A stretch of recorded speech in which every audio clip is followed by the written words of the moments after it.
దుంపలు తెలంగాణలో కందగడ్డ అని అంటారు.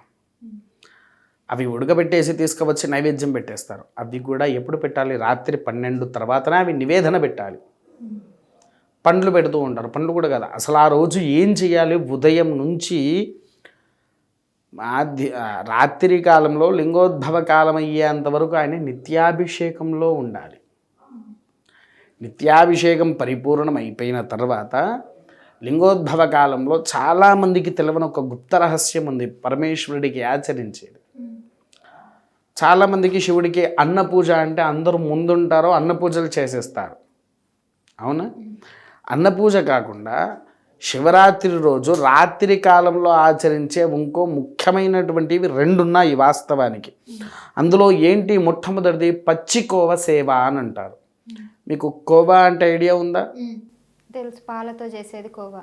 కోవా అది పంచదార కలపకుండా పచ్చి ముద్దలు ఉంటాయి కదా, రాత్రిపూట తీసుకువచ్చి ఆ పచ్చి ముద్దతో పరమేశ్వరుడికి పరిపూర్ణంగా అలంకరించి పండ్లతో కానివ్వండి లేకపోతే వెండి ఆభరణాలు ఉంటే పరమేశ్వరుడి ముద్ర దాని మీద వేయించాలి.